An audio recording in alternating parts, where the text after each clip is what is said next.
realmente con mucho afecto de que estés con nosotros. Guadalupe Correa, buenas tardes. Buenas tardes.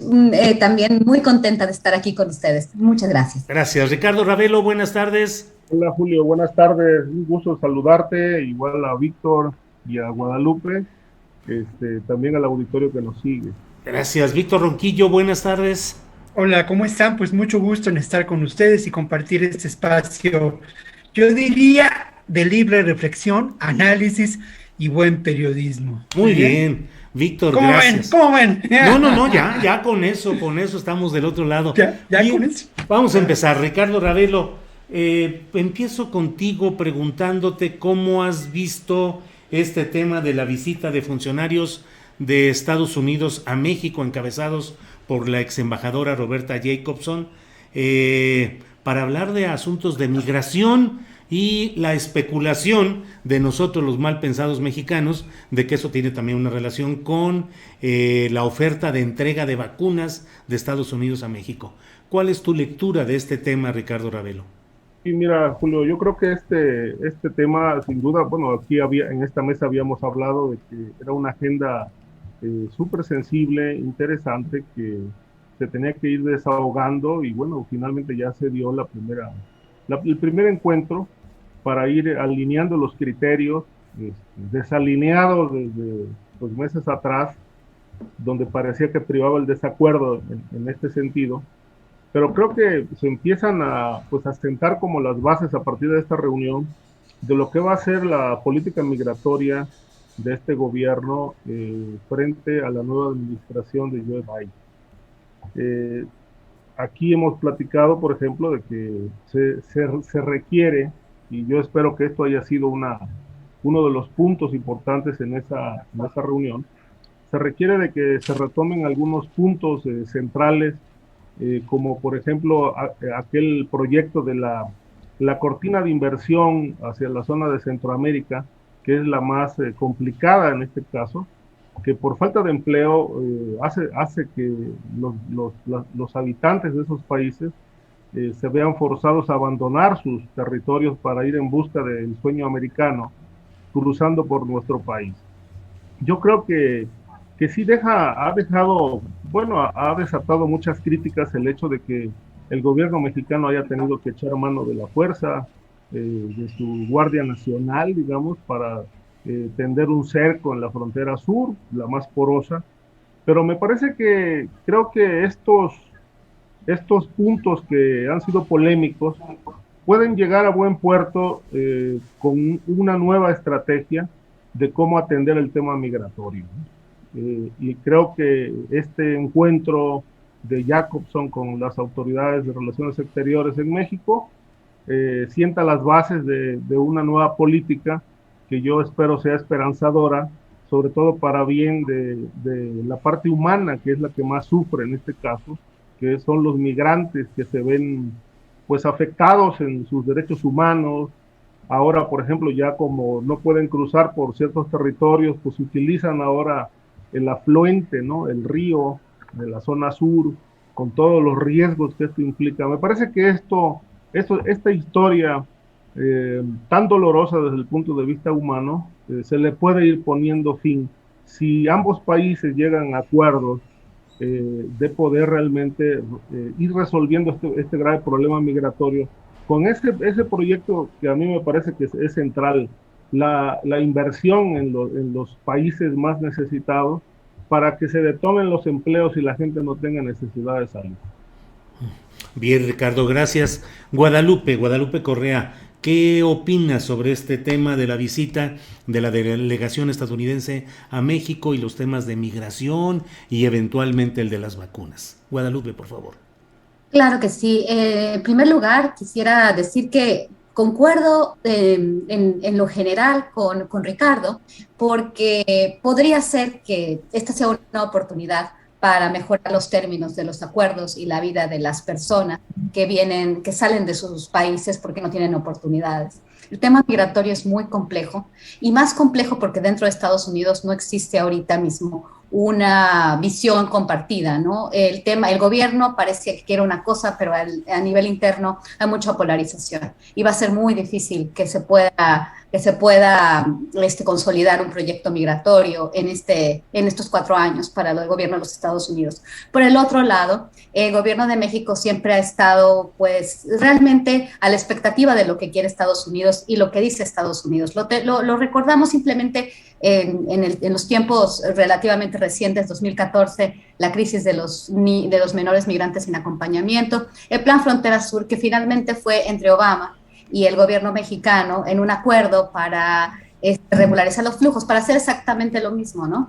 Y realmente yo creo que hubo recursos de por medio, no sabemos bien de qué trató, pero en realidad México pues protege la frontera sur y a cambio de algo.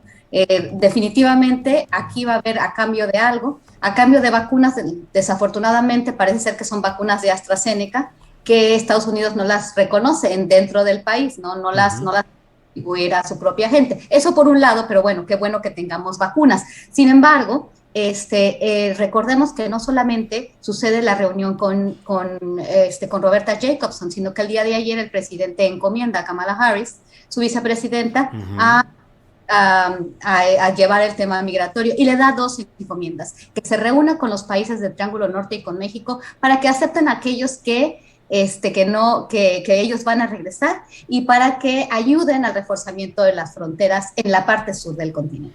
Esto quiere decir que claramente la política de Joe Biden no es muy distinta que la política de Donald Trump, simplemente estamos hablando de otro tipo de discurso, ¿no? La relación diplomática con México siempre ha sido muy buena. México siempre, pues realmente, como dicen algunos analistas, México se encuentra en una jaula geopolítica y parece ser que puede hacer muy poco, ¿no? El tema de las vacunas me parece pues muy limitado en el sentido de todo lo que se necesita y todos los recursos que México requiere para poder manejar este tema. Creo que la propuesta del presidente Andrés Manuel López Obrador en su periodo de transición fue interesante con respecto al dinero que se puede dar para el desarrollo de la parte sur del país, ¿no? Probablemente México tenga en este momento, y sí concuerdo con Ricardo, un poco más de negociación y se pueda llegar a un término más adecuado. Pero bueno, las fuerzas en los Estados Unidos también van a estar complicadas y va a ser complicado para el presidente Biden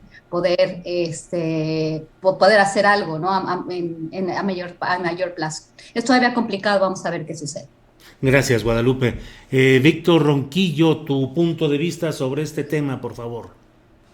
Bueno, no hay tiempo para hacer un análisis de fondo de las causas más profundas de la situación en que se encuentran los países del llamado Triángulo del Norte o Triángulo de la Muerte, también podríamos decir, Guatemala, Honduras, El Salvador.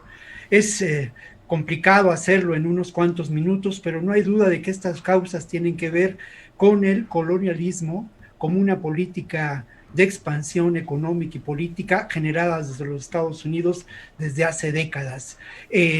Mira, por ejemplo, en el caso de Honduras fue muy importante como una cabeza de playa para el combate a las guerrillas centroamericanas que en ese momento tenían mucha fuerza. En el caso de la violencia, no hay duda de que pues la participación de caiviles guatemaltecos, parte de esa represión, genera un fenómeno posterior que son las pandillas, lo mismo que con integrantes de las Fuerzas Armadas hondureñas. Es una historia muy rica, muy compleja, pero en donde lamentablemente han imperado los intereses económicos, políticos y el establecimiento de una política de control de territorios y de recursos de materia prima por parte de los distintos gobiernos de los Estados Unidos. Una historia que se remonta allá al inicio de la década de los años 50, si no es que antes. Y bueno, hemos tenido muchos capítulos en relación a esto. ¿Qué es lo que está pasando en estos momentos y qué es lo que preocupa y que mantiene un estado de alerta en la frontera de México con Estados Unidos? Encontramos los efectos más tristes y más dramáticos de esta situación económica agravada por una violencia y corrupción política en estos países, y también encontramos los efectos lamentables de lo que puede considerarse pues el cambio climático, con 2 huracanes que le pegan de manera grave a Honduras, a El Salvador y menos a Guatemala, pero sobre todo a Honduras, y condiciona una situación de verdadera hambruna en estos países. Y por otra parte, una circunstancia política que parecía favorable en algún momento dado, con la llegada de Joe Biden a la presidencia y sus primeras acciones políticas y esta firma de ordenanzas políticas para modificar supuestamente en los 180 grados la política migratoria establecida por el expresidente Donald Trump. Bueno, eso es lo que se vive en estos momentos. En Tijuana hay un campamento donde la gente se encuentra en condiciones precarias, desesperadas. El número de migrantes detenidos, tanto del lado mexicano como del lado de Estados Unidos, va en aumento. Hay redadas, como yo lo mencionaba la semana pasada, con la intervención de las Fuerzas Armadas de México. Y bueno, esto, como lo decía Ricardo, genera un enorme dolor humano. Esta reunión es significativa desde mi punto de vista y espero que sea alentadora, porque por lo menos la versión que tenemos de ella es que puede haber un cambio en el paradigma de la contención migratoria establecida por nuestro país desde la época en que Trump impuso que el gobierno mexicano y sus recursos, la Guardia Nacional, el Ejército, la Marina, el Instituto Nacional de Migración, se convirtieran en la Border Patrol del Sur, de alguna manera. Y digo que es alentador porque al final de cuentas, aunque los enviados por parte del gobierno de Biden están marcados por la seguridad nacional, está el representante del Comando Norte, estaba también Ricardo Zúñiga, que es estaba Juan Sebastián González, director para el hemisferio occidental del Consejo de Seguridad Nacional. O sea, la seguridad ante todo, ¿no? Y el problema migratorio como un problema de seguridad. Pero me parece, y bueno, esto habrá que ponerlo, pues, como siempre sucede con las versiones oficiales generadas desde el poder, pues habrá que ver si de verdad Marcelo Ebrard, Roberto Velasco, el encargado de la relación de México y el norte de América, ¿no? Pues realmente establecieron como elementos centrales en esta reunión lo que mencionaba Ricardo, ¿no? Este plan de desarrollo integral para la zona sureste de México y el sur y el Triángulo Norte. Otro elemento importante es que también se argumentó en la necesidad de una migración organizada que convenga a los intereses de los países involucrados. Para decirlo de una manera muy sintética, nosotros tenemos la fuerza de trabajo y ellos tienen pues los recursos y tienen la economía para aprovechar esa fuerza de trabajo, pero me parece que puede ser alentador el que exista un cambio en ese paradigma y que aprovechemos el momento histórico. También en esa reunión, según me dicen, estuvieron representantes de la CEPAL, que ha incorporado como una tarea fundamental este programa integral de desarrollo. Bien. Julio, perdón. No. Bien, gracias, Víctor. Ricardo Ravelo, pues aterrizando en lo nacional, uno de estos hechos que pasaron y aparentemente pues quedó ahí en la nota roja y en los detalles informativos regionales, pero el asesinato de 12 o 13 policías en el Estado de México tiene tintes muy peculiares. ¿Qué reflexión te lleva este tema, Ricardo Ravelo? Sí, bueno, es un hecho que en efecto fue explosivo el día 18 de marzo cuando ocurrió, pero que luego se fue diluyendo a lo largo de los días. Da cuenta, desde mi punto de vista, cómo está siendo, en primer lugar, gobernado el Estado de México por Alfredo del Mazo, y cómo todas estas redes del crimen organizado, a pesar de que él hizo un compromiso por devolver la seguridad al Estado, pues en realidad ha ocurrido todo lo contrario, ¿no? Está viviendo un momento de mucha descomposición. En realidad todos los días hay muertos en el Estado de México, hay asesinatos, desapariciones, pero hay cosas que poco trascienden. Este operativo que implementaron presuntamente era para desactivar una red de la familia michoacana que estaba operando en toda esa región, cuya cabeza es el municipio de Coatepec, Harinas, pero que en el momento en que estaban realizando sus tareas, de pronto se vieron cercados por una multitud de sicarios que los superaron en número y en capacidad de fuego, y que comenzaron a dispararles a los agentes, que ante esto pues nada pudieron hacer. Ahora, ¿de qué da cuenta este hecho? Sin duda de que hoy el Estado de México es un territorio verdaderamente en disputa.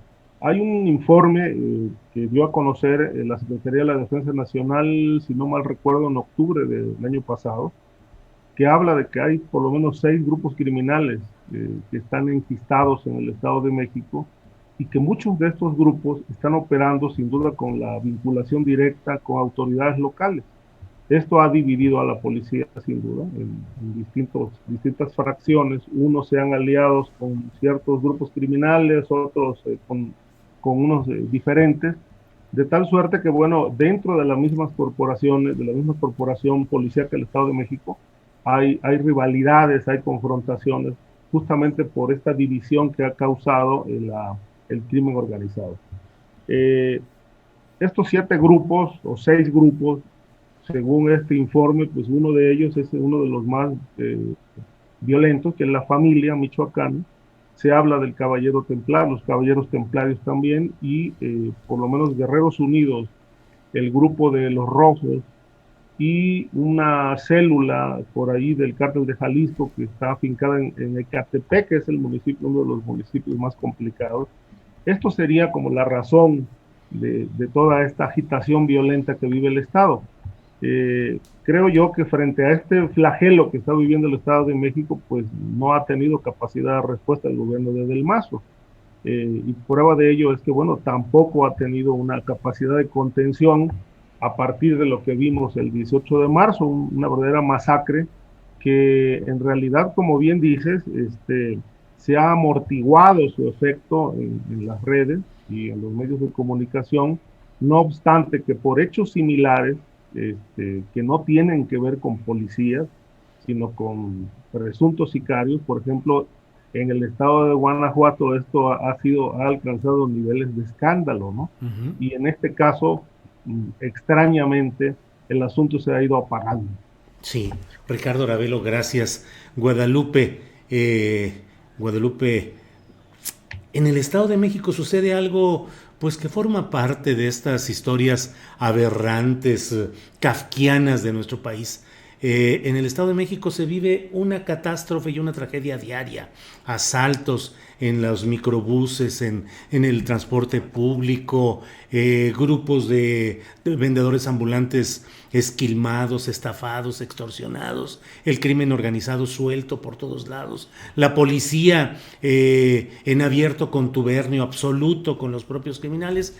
Pero el gobernador del estado, que es un gobernador, yo les digo a veces que es como un holograma, es fantasmal, Alfredo del Mazo, solamente se pone ahí como un priista que echa discursos, que habla con mucha solemnidad, pero no hace mayor cosa más que administrar o dejar que fluya el gran negocio del crimen en el Estado de México, y suelta mucho dinero a muchos medios de comunicación en inversión publicitaria que hace que en los medios digan, pues no le toques tanto a Alfredo del Mazo. Por eso estamos hablando de este asunto de los 13 asesinados o 12 o 13 asesinados en el Estado de México. ¿Cuál es tu opinión, por favor, Guadalupe?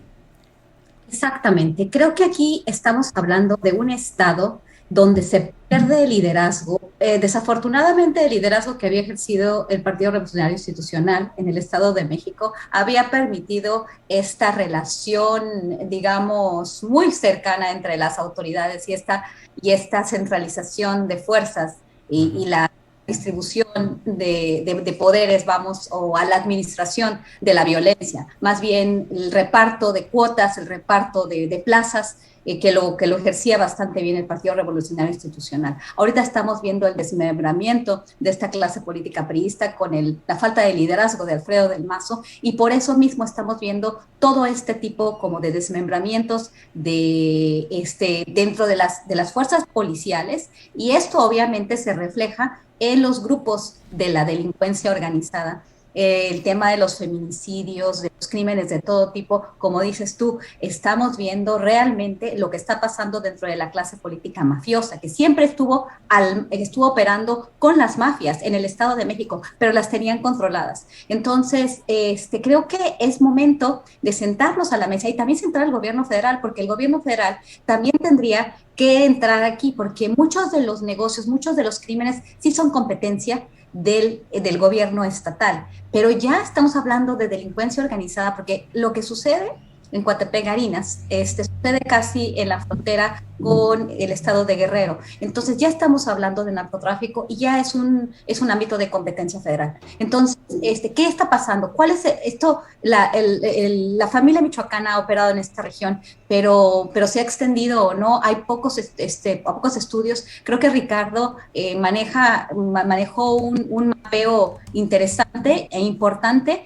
que de lo que ni siquiera tenemos conocimiento. No sé si la Secretaría de Seguridad Pública maneje bien este tipo de información. Creo que tenemos que hacer un esfuerzo para llevar este tema del Estado de México más allá de los medios de comunicación que obviamente apoyan al gobernador del estado. Creo que es importante dar a conocer lo que está sucediendo en el Estado de México, y donde finalmente las víctimas son las personas que toman el servicio público, las personas más pobres. ¿Por qué? Porque Alfredo del Mazo pertenece a una élite económica dentro del Estado de México que vive una realidad muy, muy distinta, ¿no? Es muy importante ver este tema. Muchas gracias. Gracias, Guadalupe Correa Cabrera. Víctor Ronquillo, pues el mismo tema. ¿Qué pasa en el Estado de México? No solo en el asesinato de estos policías, que es muy significativo, que denota cosas para analizar e interpretar, sino en general el propio Estado de México convertido en un santuario del crimen organizado, controlado o ya sin control por estas fuerzas priistas de holograma encabezadas por Alfredo del Mazo. ¿Cuál es tu punto de vista, Víctor, por favor? Bueno, yo creo que con respecto a lo que mencionas, hay un proceso de enorme descomposición social en el Estado de México desde hace décadas. Y parte de ese proceso de descomposición social es ni más o menos que la irrupción de un grupo político predominante en el PRI hasta hace muy poco, ¿no? Ese grupo político al que pertenece Enrique Peña Nieto y que afincaba sus dominios en Atlacomulco. Entonces, bueno, este proceso de descomposición social va de la mano con la corrupción política y va de la mano también con la irrupción de grupos del crimen organizado aliados al poder político. Porque ya lo hemos dicho muchas veces en estas mesas, ¿no? No se puede explicar la instauración de grupos criminales poderosos que responden a diferentes definiciones sin que estén en una alianza orgánica con el poder político, verdaderos imperios criminales. Y creo que lo que vemos ahora pues es parte de esta descomposición social. Ese es un primer ingrediente. Otro ingrediente, Julio, colegas, público que nos escucha, tiene que ver precisamente con algo que no se ha acabado de dilucidar en este caso. ¿Cuál fue el móvil del crimen? ¿A qué respondió este crimen? Hay la versión que ha circulado, que podemos decirlo así, la versión oficial, es que se había realizado un decomiso de vehículos, de armas en días anteriores y que esta fue una acción de venganza por la familia michoacana. Bueno, habría que preguntarse si esto de verdad fue así o fue parte de una venganza política o fue parte de una provocación. ¿A quién convino que se diera este acontecimiento de enorme violencia? ¿Qué hacía este grupo que fue victimado en esta región? Una región, como lo señalaba Ricardo, lo señalaba Guadalupe, hasta donde sabemos, dominada por la familia michoacana. Esta es también la versión oficial. Y aquí quiero detenerme, pues ahora sí que recordar algunas de las reflexiones que hacía con nosotros Osvaldo Zavala. sobre el carácter de estos grupos criminales, sobre él mismo tiene un libro que se llama, pues que convoca, ¿no? O que llama a la inexistencia de los cárteles. Sí, los del cárteles no narcotráfico, existen. ¿no? Los cárteles no existen, es el nombre, Julio. Gracias, es el Alzheimer prematuro No, que no. luego me, Aquí que yo lo luego me busco en pega. Google. No, haces bien, mi querido Julio. Pero bueno, precisamente un tema central en esta reflexión tiene que ver con los grupos que de alguna manera establecen control del territorio como parte de una alianza con grupos políticos. Este grupo de la familia michoacana es un grupo que se extiende por esta zona de Tierra Caliente, por la zona sur del Estado de México, que ocupa incluso espacios en Guerrero y que se menciona como sus cabezas, ¿no? A dos personajes, Johnny y Alfredo Hurtado, conocidos como el Pez y la Fresa. Han tenido también acciones de violencia política. Fue asesinado un presidente municipal de esa región en el año 2016 por parte de este grupo. Por lo menos esa es la versión de lo que se conoce.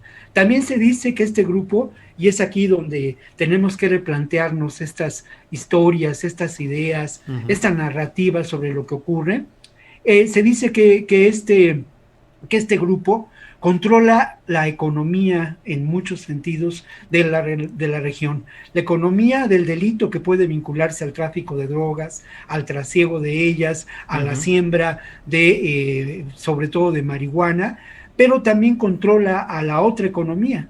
La extorsión, el derecho de piso, son parte esencial de su ejercicio. Pero es un grupo que desde la perspectiva de estos hechos, es un grupo que no conforma un cártel del narcotráfico, más bien conforma, desde mi punto de vista, un grupo de sicarios que trabajan al mejor postor, un grupo que nos hace pensar en algo que es importante, y yo voy a recomendar la lectura de un libro que me parece muy importante.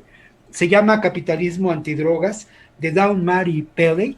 Y este libro refiere a algo que es central al señalar estos y ubicar estos eventos como lo que ocurrió en esta zona del Estado de México. Bien. Refiere cómo los hechos de la violencia tienen que interpretarse desde una perspectiva distinta. Sí. Lo que interviene en ellos son la descomposición social, la corrupción política, la actuación de grupos criminales y, sin duda, en muchas ocasiones, sicarios al mejor postor. Sí. Hicieron la intervención, Julio, con la pregunta: ¿cuál fue el móvil de este crimen? ¿A quién convino esta masacre? Bien, Víctor Ronquillo, muchas gracias. Antes de continuar con la dinámica de preguntas y planteamientos a nuestros expositores, comparto alguna información. Una de ellas, el hecho de que Tomás Yarrington Rubalcaba se declaró ya culpable este jueves del cargo de lavado de instrumentos monetarios. Esto sucedió durante una audiencia celebrada en la Corte Federal de Houston, Texas, ante la jueza Hilda G. Tagle. Estoy leyendo la nota publicada por Infobae. Según las versiones preliminares, esto forma parte de un acuerdo con el gobierno de Estados Unidos en el que supuestamente se acordó desestimar los demás cargos que incluían la conspiración para la importación de cocaína y marihuana, proveer declaraciones falsas a instituciones bancarias, entre otros, disminuir estos cargos o desestimarlos para así reducir su condena, y el gobierno de Estados Unidos recomienda una sentencia de entre 8 y 11 años, aunque el máximo castigo sería de 20 años. ¿Cómo ves este tema, Ricardo Ravelo, que además tú lo has tratado con mucho a profundidad y bien lo de Tamaulipas? Tomás Yarrington se declara culpable. ¿Qué puede venir además de eso, Ricardo? Julio, me llama mucho la atención, es sorpresivo. Ya había leído algo respecto de que estaba en ciernes esta decisión, pero bueno, ahora que se conoce que se declara culpable, pues bueno, es que ya estos personajes del crimen organizado, incluidos los políticos, ya se saben el caminito, ¿no? Es decir, el mismo caso de Damaso López, ¿no? Bajan la cadena perpetua a 20 y tantos años después de que se declaran culpables. El caso también de Ociel Cárdenas, ¿no? cuya cárcel donde está recluido es un secreto de Estado. Y ahora Tomás Yarrington, bueno, cuando se realizaron las investigaciones, lo sorprendente de este asunto es que por parte de Estados Unidos fue considerado un capo, no un político ligado a o que haya sido cooptado, sino un capo que desde el poder, desde la gubernatura, operó para facilitar tráfico de drogas, que se hizo de decenas y decenas de propiedades. Es el caso similar, es decir, es una copia muy parecida a lo que hoy le atribuyen a Cabeza de Vaca. Es lo mismo que Eugenio Hernández, que también tiene un expediente abierto en Estados Unidos por lavado de dinero de $30 millones. Y bueno, pero sí, Yarrington no, desde mi punto de vista, no fue el primero que sentó precedentes del crimen organizado desde el poder en Tamaulipas. Hay un personaje anterior que es Manuel Cavazos Lerma, que también está siendo investigado, pero del que hoy no se sabe absolutamente nada. Estuvo escudado en el Senado de la República con el fuero constitucional y finalmente todo indica que hoy está en una etapa de retiro. Pero bueno, lo de Yarrington sí es de escándalo, sobre todo porque todavía hay muchísimas ramificaciones en México que no se han investigado, es decir, la red de testaferros, todas las líneas de lavado de dinero que se construyeron en Tamaulipas. En fin, hay un pendiente en el caso de Yarrington que no termina con su captura y con su posible sentencia de 8 u 11 años. Es decir, todavía el expediente en México contiene nombres de personajes que están impunes, que formaron parte de su gobierno, sobre todo la red de testaferros. Me parece que es bastante voluminosa, se hablaba como de 20 testaferros que utilizó para poner a nombre de ellos propiedades y cuentas bancarias. Pero bueno, es de escándalo, sobre todo porque creo que es el único, después de Villanueva no duró tanto en prófugo, pero este es el único exgobernador que duró más o menos 5 años prófugo y que violó todas las, digamos, las persecuciones que se hicieron desde México hasta que lo ubicaron en Florencia, Italia, hace como 2 años. Gracias, Ricardo. Guadalupe Correa Cabrera. Guadalupe, ¿qué gana el gobierno de Estados Unidos? ¿Con qué se queda? ¿Cuál es el botín o el tesoro con el que se queda en maniobras o acuerdos como este con Tomás Yarrington, en el cual, según lo que leo en el Universal, el gobierno de Estados Unidos desestimó otros 10 cargos que pesaban en su contra?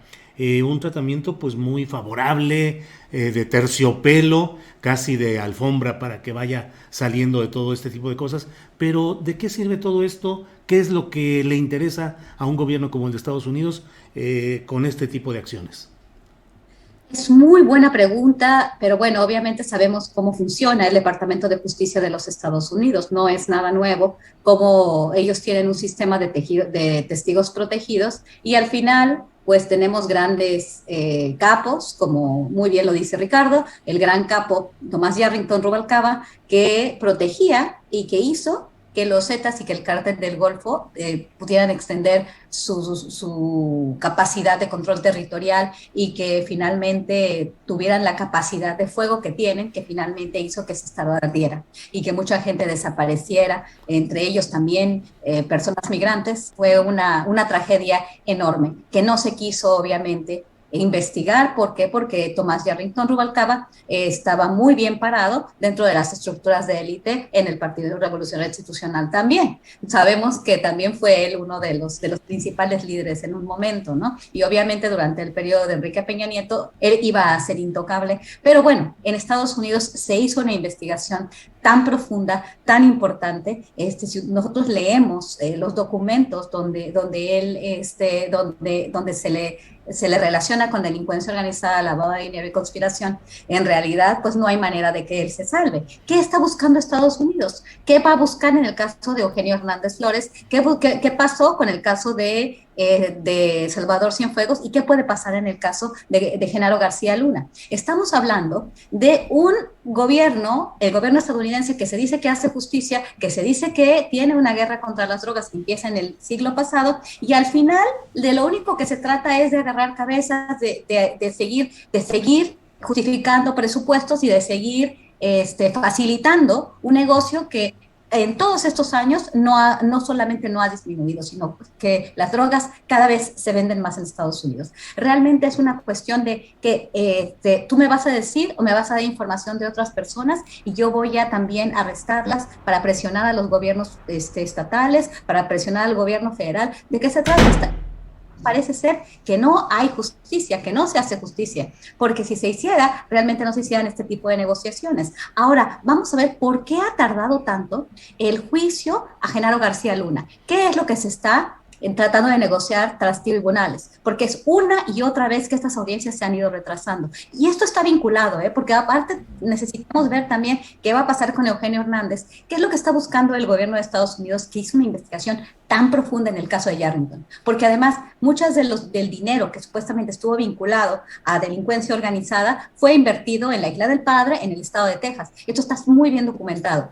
¿De qué se trata esto?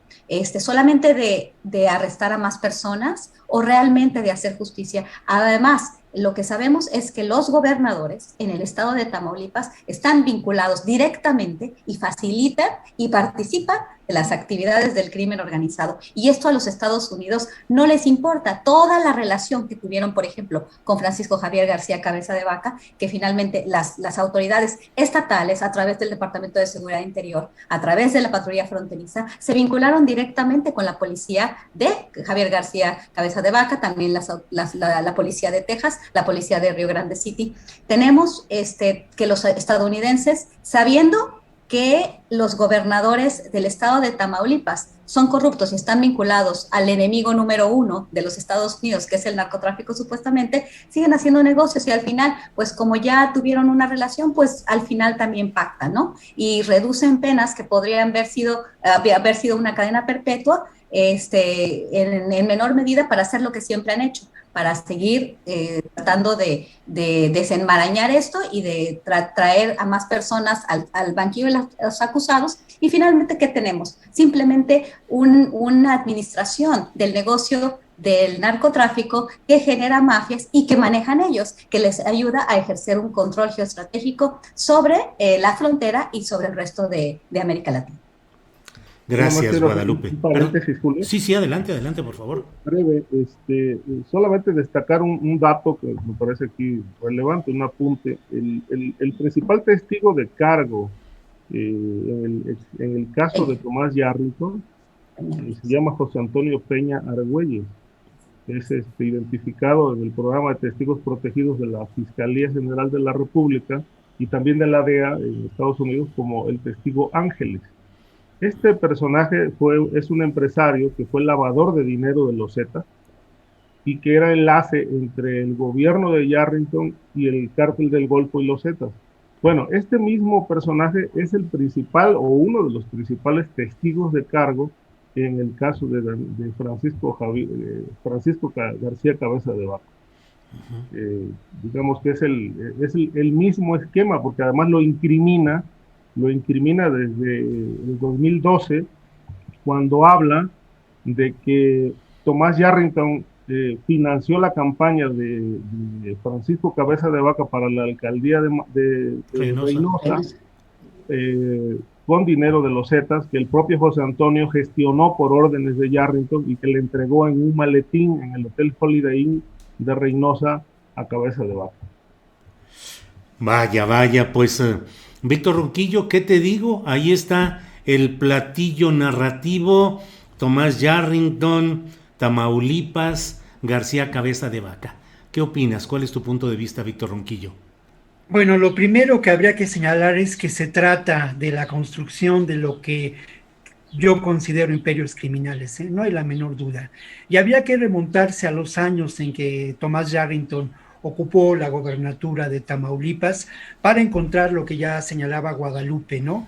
El fortalecimiento de los Zetas, un grupo criminal, pues de alta peligrosidad, Curiosamente, según la versión oficial, formado en su primera instancia por gafes, por estos grupos de aeronaves, o como era, Ricardo lo debe recordar muy bien, pero eran elite del ejército mexicano entrenada en Estados Unidos. Esto creo que es importante mencionarlo, porque al final de cuentas, la gestión de este gobernador en Tamaulipas fue y puede verse desde ello, ¿no? Desde la instauración de un imperio criminal. No se trata solamente del narcotráfico. Eso es uno de los temas relevantes, pero al final de cuentas habría que señalar que la frontera, el control de la frontera, es un gran negocio en sí mismo. Y otro elemento que es muy importante destacar en el caso de la actuación de los Zetas es precisamente el control de pues lo que podemos considerar los recursos petroleros. Y otro elemento importante en este control importante de los negocios que lindan lo ilícito, pues son los puertos, ¿no? Altamira, por ejemplo, ¿no? Tampico. Y, sin duda, la ciudad de Reynosa, la frontera chica. Todo esto está en juego. El que Francisco Javier García Cabeza de Vaca inicie su carrera en Reynosa, pues tiene que ver con su nacimiento, ¿no? Pero tiene que ver también precisamente con el carácter político, económico, determinante de Reynosa en este juego. ¿Qué es lo que está pasando? Lo que está pasando es que sin duda, cada vez con mayor frecuencia, vemos en la silla o en el banquillo de los acusados a integrantes de la élite política de nuestro país. Esto creo que resulta interesante de revisar, y Guadalupe señalaba la relación que podría haber entre estos distintos casos, ¿no? Yo lo que creo es que lo que obtiene el gobierno de Estados Unidos, pues sí, son recursos para mantener la estrategia de control, en ocasiones vía el chantaje político, de lo que podemos considerar la gestión política de nuestro país, la soberanía, ¿no? Al final de cuentas, no nos hemos preguntado qué precio se pagó o se está pagando en relación a la exculpación del general Cienfuegos. Pensemos, ¿no?, en relación a todo un proyecto político de Estado por parte de Estados Unidos que se fragua en lo que son los sótanos del Pentágono, ¿no? Y esto es parte quizá de un ejercicio narrativo, mi querido Julio, pero es apasionante y tiene que ver con la geopolítica y tiene que ver también con problemas graves de deterioro de las instituciones en nuestro país, y de cara al proceso electoral que viene para el próximo año, también habría que ver qué repercusiones tendrán estos hechos, qué relación guarda el que Yarrington se declare culpable con pues la acusación y el posible desafuero de García Cabeza de Vaca. ¿Qué es lo que está pasando con García Luna? ¿Aceptará una condición de testigo protegido y hará retumbar a todo el aparato de seguridad de nuestro país? Bueno, son preguntas que están ahí claro, sobre la mesa, mi querido Julio. Víctor, gracias, como siempre, por tu participación. Ricardo Ravelo, y luego la pregunta la haré tanto a Guadalupe como a Víctor, pero pues estamos hablando de crimen, de política, de intereses, de élites, y bueno, tenemos enfrente un caso muy peculiar que es el de NXIVM, esta organización con sede en Albany, sus oficinas, cuando estaba ahí Keith Raniere, el gurú, el máximo dirigente de esta organización, pero en México ha tenido consecuencias muy peculiares. En primer lugar, porque su representante en México fue durante todo ese tiempo Emiliano Salinas Ocelli, hijo de el expresidente de México Carlos Salinas de Gortari, y como él, otros familiares de personajes prominentes de la política, las empresas, el periodismo, participaron en este tema de NXIVM. Entonces, en ese esquema, ¿qué implica toda esta urdimbre, todo este tejido de cosas tan peculiares que se han dado, en las cuales ahora se ha visto inmiscuida incluso la candidata de Morena al gobierno de Nuevo León, Clara Luz Flores. Ricardo, ¿cómo ves este tema? Bueno, Julio, pues es un tema explosivo, sin duda. Bueno, evidentemente se trató de una filtración propio de estos tiempos electorales. Eh, es la guerra por el poder, es la guerra política. Lo mismo, hay asesinatos de candidatos que ni Sí. siquiera se investiga. El caso de Veracruz, el caso de Chiapas, entre otros, Sí. y quizá todavía los que se vayan a sumar de aquí a la contienda, que no creo que sean pocos. Y ahora este linchamiento mediático del caso de Clara Luz Flores, pues me llamó mucho la atención, y la verdad es que hace rato reflexionaba al respecto, en el sentido de que, bueno, yo aquí veo la mano de Carlos Salinas. Por un lado, impulsando al hijo de Colosio para la presidencia municipal de Monterrey, y por otro lado, moviendo sus piezas para mantener un coto de poder que le beneficie a él y a sus aliados, tratando de descarrilar a la candidata de Morena, que, bueno, a mí me pareció que su mensaje fue muy sensato. No sabía de qué se trataba, quién era Renier, a qué se dedicaba, algo que, bueno, es difícil de creer porque este asunto era público hace tiempo. Pero lo que me llamó mucho la atención es que ella haya argumentado que acudió a Nexium, y sobre todo a este personaje hoy sentenciado a 120 años de prisión por prostitución y cuestiones de tráfico sexual, que ella haya acudido con él para tomar un curso de superación personal, como si la superación personal tuviera que ver con la política, la religión o cualquier otra cosa. O sea, la superación personal, desde mi punto de vista, no tiene absolutamente nada que ver con los temas de poder, ni de las ambiciones económicas, ni empresariales. En este caso, lo que es muy evidente en el video es que fue a un curso de capacitación política para aprender a manipular masas, con aquello de que, bueno, desde el gobierno no se les da lo que quieren, no lo que necesitan, entre otras cosas propias de este manejo clientelar propio de algunos partidos políticos. Ahora, sin duda que le estuvieron cazando, le estuvieron siguiendo, alguien se enteró, filtraron el video, se armó el escándalo. Es parte de un linchamiento y es la lucha de poder. Creo que ya nos estábamos tardando, lo que habíamos visto era asesinatos, pero vamos a seguir viendo seguramente más videos de cosas sorprendentes de aquí a la elección: linchamientos, casos de corrupción, enriquecimiento, documentos, dinero que se mueve, se trafica.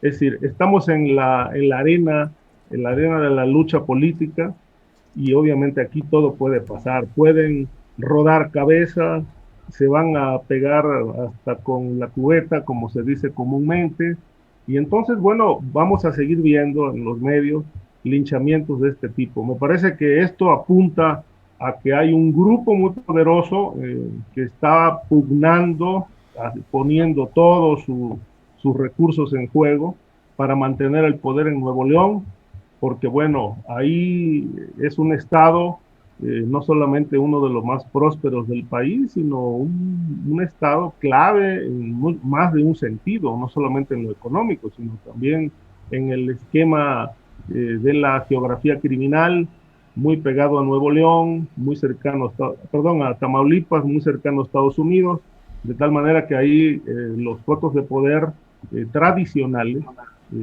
no van a dejar que les arrebaten la gubernatura. Gracias, Ricardo. Guadalupe, ¿qué opinas sobre este tema, Nexium, políticos, nombres, enredos y toda esta intriga casi de telenovela que estamos viviendo? Bueno, sí es como de telenovela, y bueno, de acuerdo con Ricardo completamente, es un linchamiento político y bueno, muy probablemente orquestado desde el grupo político que está en el poder. Si vemos quién es el gobernador hoy en día, pues, y quién lo apoyó, pues obviamente entendemos esto. Sin embargo, creo que yo quisiera irme por otro lado. El tema de el fin justifica los medios por parte de Morena y la selección de candidatos que no necesariamente son los más óptimos. Claro, y su esposo Abel Guerra, pues fueron de una élite priista, obviamente es el cacique de Escobedo, y bueno, habría que ver cuál es el desarrollo político de la carrera de Clara Luz también, porque ella en un momento cuando yo tuve la oportunidad de visitar el estado de Nuevo León para terminar un libro, pues tuve la oportunidad de conocerlos, de ver cuál era su plataforma de gobierno y de seguridad, y bueno, ellos también formaron parte o formaron una policía de alguna manera especial, ¿no? Para acabar con los Zetas en ese momento, con los grupos del crimen organizado. Podríamos hablar de una especie de paramilitarismo, lo mismo que pasó en el caso del Bronco, y estas figuras que empezaron como presidentes municipales, pues sus carreras políticas se fueron al techo, ¿no? Y obviamente Clara Luz y Abel Guerra, pues fueron parte de una clase política en el estado de Nuevo León. Y obviamente se desvinculan de esta clase política y ahora se van al partido Morena y obviamente, como bien dice Ricardo, pues estamos en una guerra encarnizada para las elecciones de las elecciones intermedias. Sin embargo, una personaje como ella va a tener mucho mucha cola que le pisen. El tema de Salgado Macedonio también es obviamente otro linchamiento político, pero aquí creo que es importante para el partido, si quieren hacer una cuarta transformación, que transformen realmente las cuestiones desde la base, o sea, se vale ganar como con cualquier candidato, porque esto es lo que va a pasar, estos linchamientos políticos van a ser mucho más posibles. Elegir candidatos así, por ejemplo, Mario Delgado se reúne con el hijo de la alcaldesa de Reynosa, Maqui Ortiz, de extracción panista. Entonces, el fin justifica los medios y qué hay detrás de estas figuras, ¿no? ¿Qué hay detrás de la participación de estos políticos en diferentes momentos y cuál es la vinculación que han tenido? ¿Quién estaba en acción? Pues la clase política y las élites en Monterrey. Y otra cosa importante, si lo armó Carlos Salinas de Gortari o el grupo de Carlos Salinas de Gortari, pues también tendríamos que volver a recuperar este caso. Nadie tocó a Emiliano Salinas de Gortari por su relación con Nexium.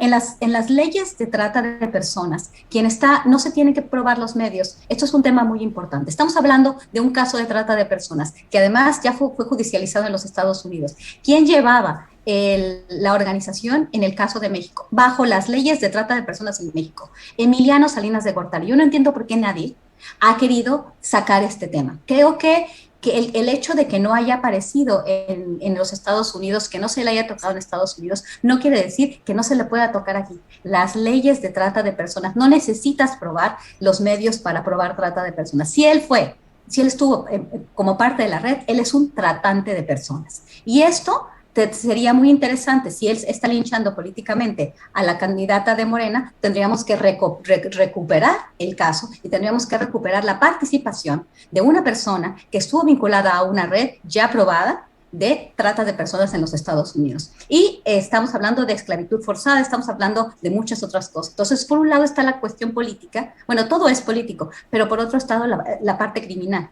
que si el linchamiento político viene por este grupo, pues se le podría también voltear las cosas a este grupo que está linchando a Clara Luz. Creo que es un caso todavía interesante que va a dar mucho de qué hablar, porque también el periódico Reforma, la hija del dueño de Laura Junco de la Vega, me parece, también fue parte de esta red, ¿no? Y la participación fue bastante directa. Entonces aquí tenemos medios de comunicación, políticos, empresarios, que están vinculados a un tema muy delicado que no se ha investigado en el país, que también esto es otra cuestión importante. Bien, gracias Guadalupe. Víctor, son las 2 de la tarde con 57 minutos, estamos ya realmente al final de nuestra mesa de periodistas.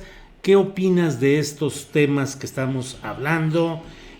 Rosa Laura Junco es el nombre de la hija de Alejandro Junco de la Vega, el principal accionista, el dueño de Reforma, de Mural de Guadalajara y el norte de Monterrey. Ella, Rosa Laura Junco, fue una de las figuras centrales del círculo más cercano a Kit Raniere igual que se habló de otras personas que acudieron a esos cursos, Ana Cristina Fox, de la Madrid, Federico de la Madrid, en fin, sobre estos temas. ¿Qué opinas, Víctor Ronquillo, por favor? Bueno, pues lo primero que valdría la pena señalar es que se pretendía, según los sueños más disparatados de este personaje y de esta élite política, que no solamente en México, sino en otros países del mundo conformaban Nexium, construir una república de Nexium en México, ¿no? Eso pues da, como siempre, mi querido Julio, pues yo me sale la vena narrativa, ¿no? Da para escribir una novela muy interesante sobre el realismo no mágico, sino trágico, ¿no? Eso es lo primero que valdría la pena señalar. Lo otro es, y ahí me sumo al comentario de Guadalupe, en relación a esta probidad de los candidatos que en este momento enfrentan ya el proceso electoral trascendente del 2021, ¿no? ¿De dónde viene esta candidata, Clara Luz Flores? Pues bueno, viene de ni más ni menos que de los nexos políticos, de la actuación política de su propio esposo, uno de los padrinos políticos del PRI en Nuevo León, Abel Guerra, ¿no? Abel Guerra, viejo priista, perteneciente a la élite política de Nuevo León, que establece nexos y alianzas, ni más ni menos que con este otro personaje de la galería de la política mexicana, el famoso Bronco, ¿no? Y eso le cuesta su salida del PRI. Clara Luz Flores, por otra parte, y ahí uno explica mucho la situación que se está dando. Pues ella ha negado, lo negó en una entrevista contigo, Julio, sus nexos con Nexium, ¿no? O su vinculación con Nexium.